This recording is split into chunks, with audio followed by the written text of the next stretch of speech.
daughter of the land. I come from the smallest and the poorest region. Which reality will be challenged soon? Which reality is being challenged today? That reality that you and I together will redefine.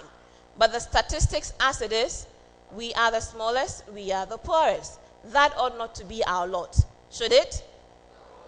I'm a woman, a young woman. And we all know the challenges of young women who are charting new paths or charting paths that are predominantly dominated by men. Why must we promote excellence? Because it is no longer an option. It's a must for survival. And since morning we've been hearing those themes. I'd like for most of you to engage and actually reflect with me rather than do a lot of copious quoting. Is the difference between your survival and your extinction or irrelevance pursuing excellence? You have a choice.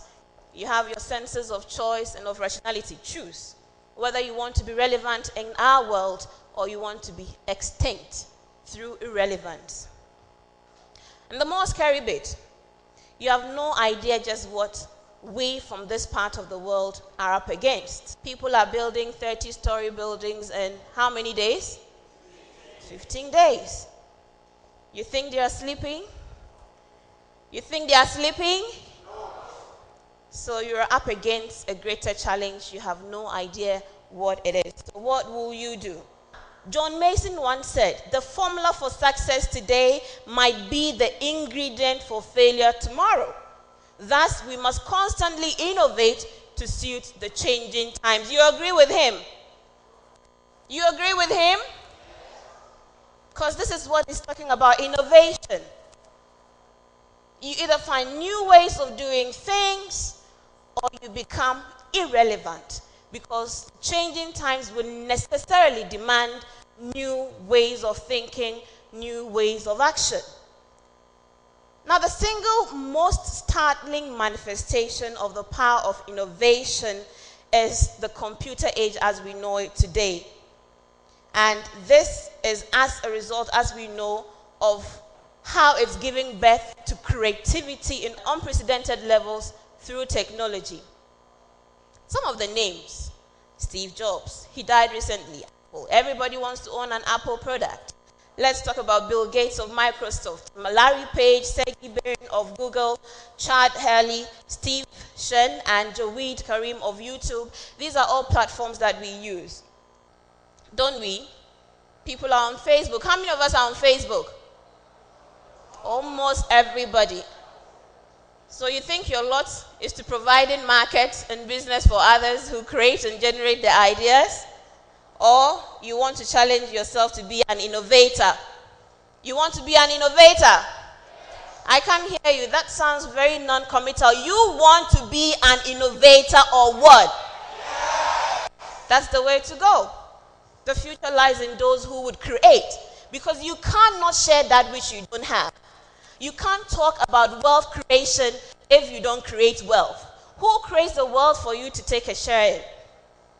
You can't be okay in your deficit mentality when people are wallowing and enjoying the abundance mentality that tells them that the world is full of so many opportunities and it's just there for those that see those opportunities and grab it. So what do all of these people have in common? They, in our time, have come to epitomize excellence and innovation. Not only have they achieved great personal success in gargantuan proportions, they have also succeeded in enabling directly or indirectly billions of people from across different continents to benefit from their work. Like almost all of you here have Facebook accounts. Now, the distinctive trait that runs through these generational thinkers is their passion and commitment to create the perfect or near perfect product. This commitment to excellence, underpinned by unimaginable creativity, is the coal that continues to fire our collective development and dreams. And yes, oh yes, one thing they have in common, they do not come from our parts of the world. They come from elsewhere. Do they have noses? Do they have eyes? Do they have hands and legs and minds like we have? Do they? What makes them different from you and I, that they can achieve great success in their lifetime, and most of us, from our parts, struggle to just get by. In the beginning, I wasn't always popular. That's my personal story I'm about to share with you. I wasn't always popular. It was only my family that knew who I was. Why am I here today? Because my works have gone beyond my initial environment. I'm the third born of 12 children. Yep. My father is a powerful man. And I'm a typical Wala girl growing up in a typical Wala family. So those of you who come from outside of the country knows that it is a family house.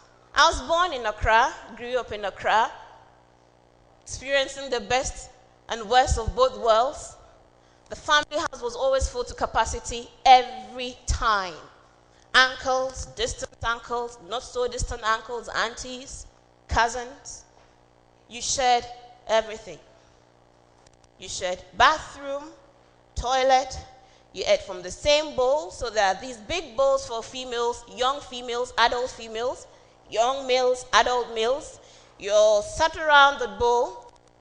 Survival of the fittest. In the city of Accra, it is not in some village in Wa, it's not Kongu, it's not Gorupie, it's not Lambusie, it's in the city of Accra. And yet, what did I learn from that experience? Strength of character and survival. My father did the best he could. He was one of the few Wala people to settle in Wa at the first, as one of the few Walas to be in Wa. So our house was a melting pot of anybody who was pursuing greener pastures and coming through to the house. And around this time, I was attending Morning Star School. I don't know how many of you know Morning Star School. Then, it still is one of the supposed elite schools in the country, possibly in Accra. All of us went to write the exams for entry. I passed, so I was the only person attending Morning Star School. My brothers were attending other schools, so they would drop me, they would go drop them. So I wasn't always popular. So I went through all that, and I'll tell you the story of why it's necessary at times to have people that believe in you and have faith in you. I was smart in the beginning. I had two double promotions from class 1 to class 3 to class 5 in Morning Star. Then my performance dipped right down to the bottom. In class then they had Zongo. You know, the Zongo are those who are not doing well. And the Americans are those who are doing well. All of a sudden, from prize receiving people to a Zongo sitting people by class 5. Struggled on to JSS 3, and I remember my headmaster then called my dad and said he does not think they should register me for the BCE because he thinks my math, science, I would not do well. So he thinks I should do another year. My dad, that man who has tremendous, unwavering faith in his daughter, said no, I would go through. During the time of our election, I do too much politics that I'm saying elections now. I have to get a life. Before our exam, so they registered me. Somehow our hall got bent. And I used to study in the hall. All my books were in the hall. I studied for BEC with textbooks that my dad had to quickly go and get Form 1, Form 2, Form 3 textbooks. The day we were to go and pick the results, it was again my dad and I in Mr. Opong's office. And I have these sharp memories of those periods because those periods were turning points in my life. I was shivering because I was not confident I had passed. I said my dad should go for the results alone. He said no. So we went. Mr. Opong had this thing. You know the teachers who look at you this way? So when I went into the office, another brilliant lady, she was always topping the class, Mariam, she had come to pick her results and she had done well. Mr. Opong then turned and was looking, searching for my name. Then he got to my name. He said Shamima. Then he said Shamima. He said wonderful. Maths A, English A. I had 9 ones.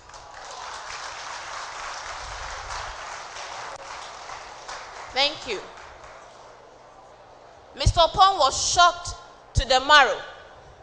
So when everyone else has little faith in you, but there is that one person who you can't afford to disappoint in low moments, that faith is the only energizing ingredient you need to prove everyone else wrong. That year, only 2 of us got admission into Holy Child School from Morning Star School.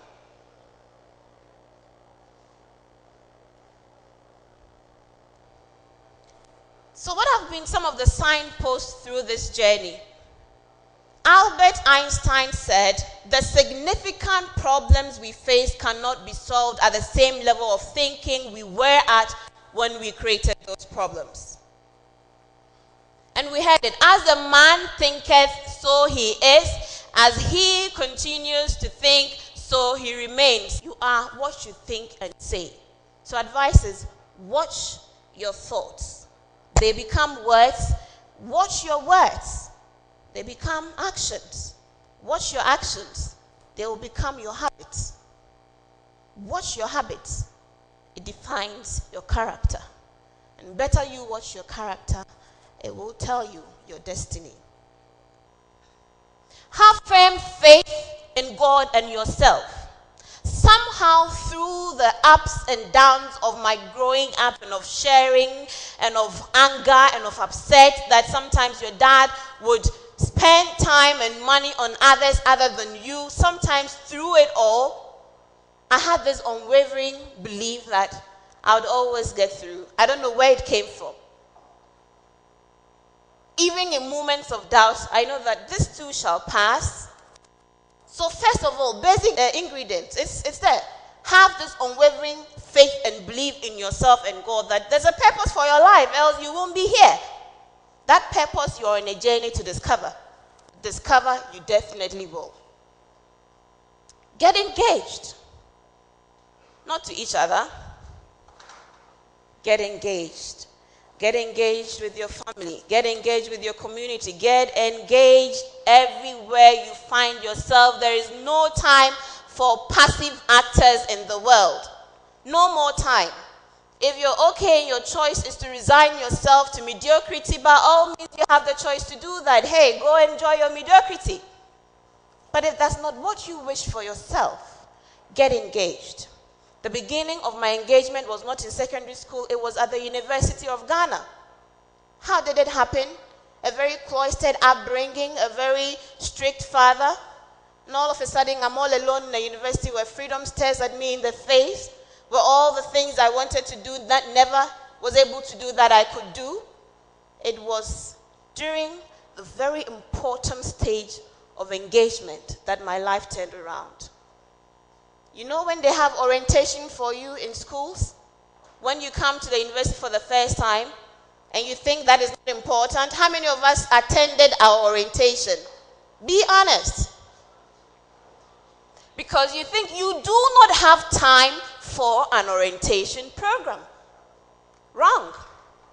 Preparation needs information. Information is best got from the right source. Not any source. So I attended almost every session of our orientation in Legon. It was during that period that we had a speaker from Radio Universe. Radio Universe is a campus radio station. And he came to talk to us about volunteering your time at the campus radio station. When we finished, something just told me, walk over to Radio Universe and find out what it needs. At that time, I was not a confident young woman. Remember, I had come from a rather strict upbringing. So confidence was necessarily not my best virtue at the time, other than this silent belief that me too shall go through. So I went to Radio Universe and I found some of the volunteers and I asked, what should I do to come? They said, write a letter. I wrote a letter. I went. I was the first level 100 student to be employed at Radio Universe through the value of proactiveness. That was the only reason. You need to prioritize. And you just need to have the burning desire to be able to move on. And the rest, they say, is history. Student activities, I contested for voter hall elections, I lost. The following year, I became the first female NUCS president of Legon.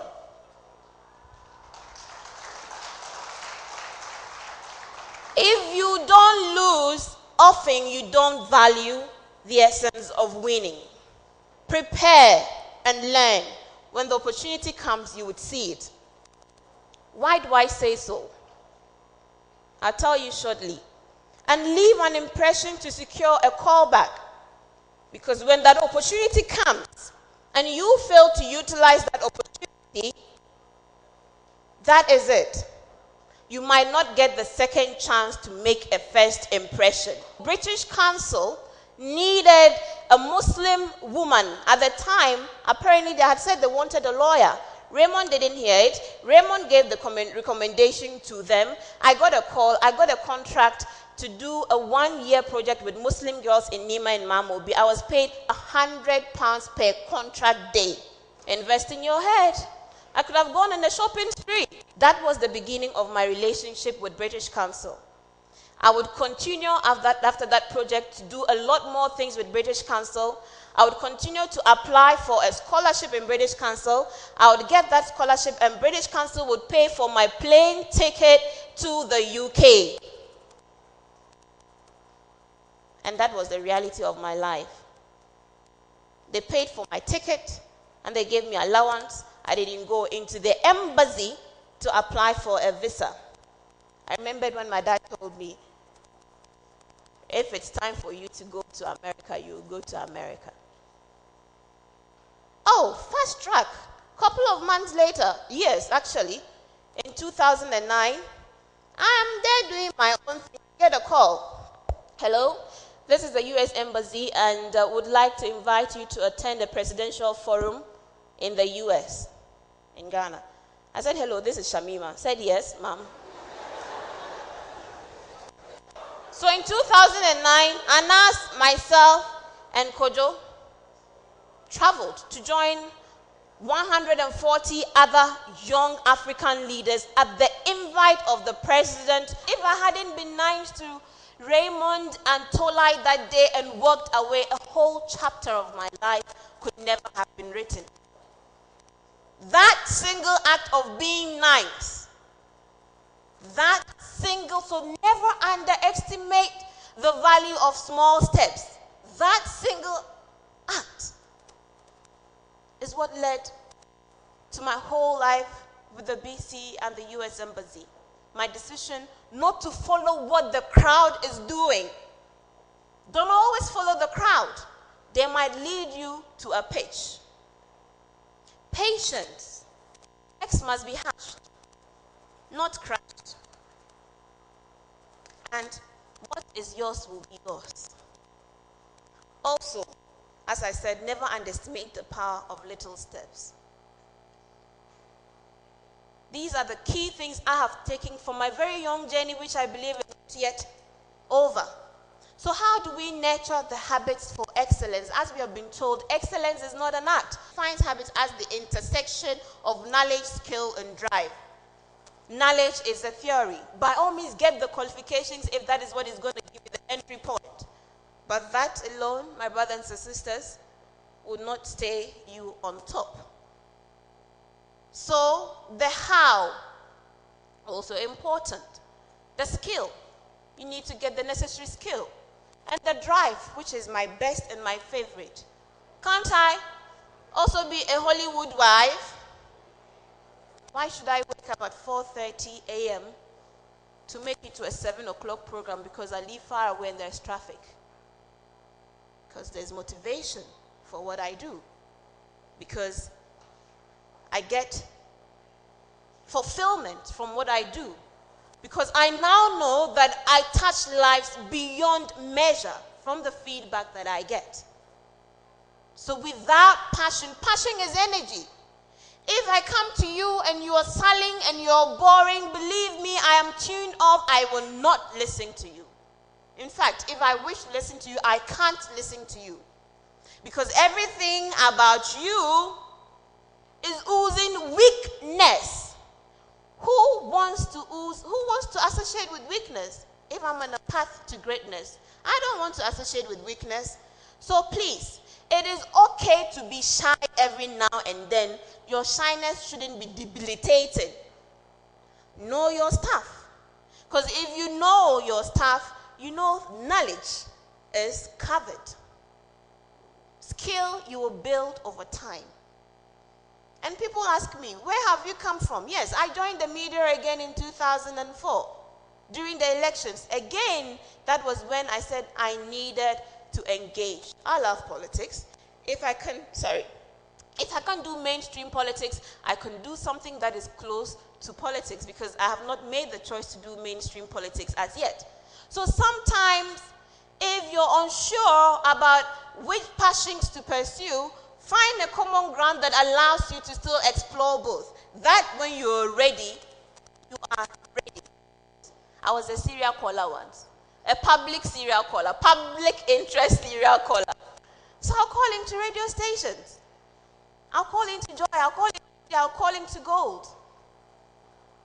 CDFM saw what I was doing and invited me, and I couldn't even have thought enough about what I could do. So I was going to do the breakfast show. And when I went, within the first month or two, mean comments. So mean comments from the public. What is this shrill voice doing on air? ABCD, mean public sentiment. So I said, this is not for me. At the time, I had resigned from LRC. It was one of the deepest moments of my life, the first month or two at City FM. So I said, okay, then I just have to resign and move on.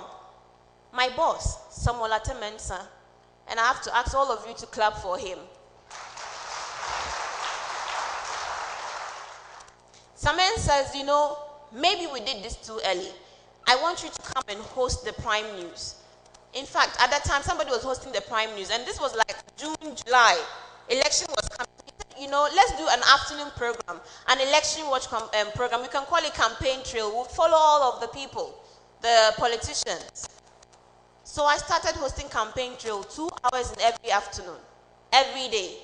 That is my launch pad to the media. Campaign Trail. Afterwards, I joined the newsroom. And I'd always told Simmons that I'm not a newsroom person. I don't like the everyday stuff of newsroom, go cover, cold cover. So after the elections, I said, okay, this was it again. I have to move on because I can't come to the newsroom and do news work.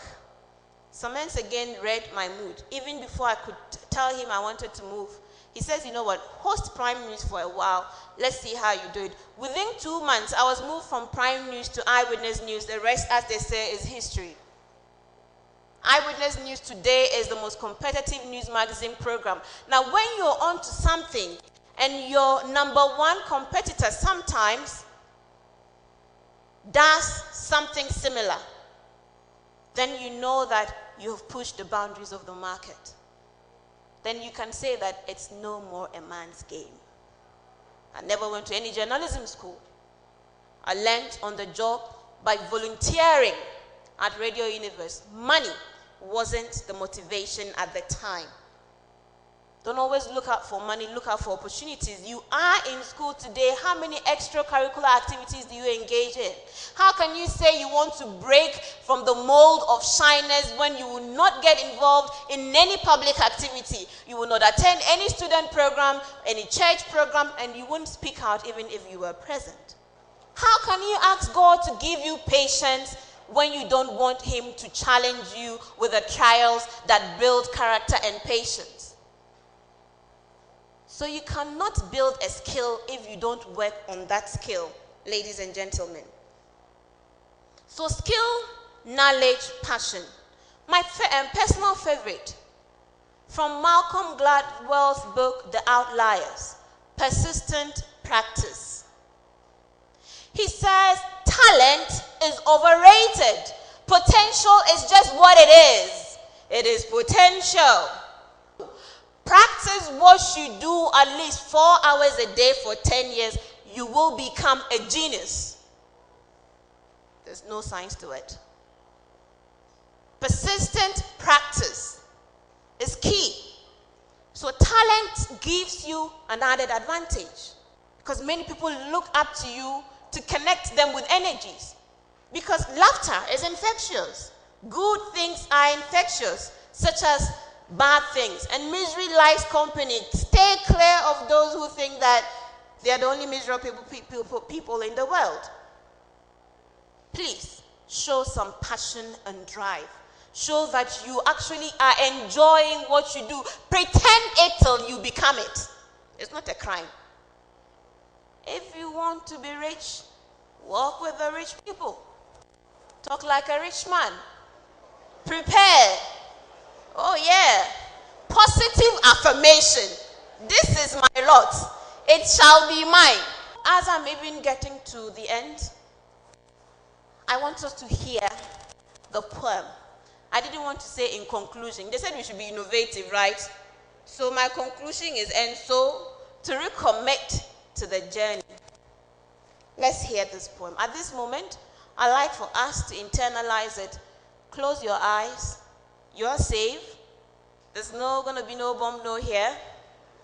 Just close your eyes because I think that this poem for me, because I asked him, write something that captures the essence of what we are doing today. And this is what he had to share. Please don't read from the place. I'll read it to you. Let's just be quiet. The world is my heart, the universe my soul. I'm a life in search of inspiration, vision in search of direction, an idea in search of innovation. Count the stars in the sky, read the lines on my palms, and know this: life began as a dream in the heart of the Supreme. It was a grand vision of divine intelligence, a magnificent product of omnipotent action. Life was conceived in the heart, developed by the mind, and created with the hands. And so across time, over time, within time, time and time again, this is how humanity has progressed. Dreaming, thinking, acting. It was so when the first humans progressed from the hunting and gathering to planting and harvesting. It was so when the Athenians indulged in philosophy, when the Spartans fought Hannibal, and when the Romans built aqueducts and coliseums and conquered the world. It was so when the Wright brothers put the plane in the air, when Alexander Graham Bell put the telephone on our ear, and when Carl Benz put the automobile on our roads. It was so. It was so when Nkrumah declared freedom, when King sang free at last, and when Mandela walked out of Robben Island. It was so when Abedi Pele dribbled, when Azuma Nelson boxed. It was so when Philip Goho wrote, God bless our homeland, Ghana. When Osibisa sang, welcome home, welcome home. And when Ambly shouted, waiting day there.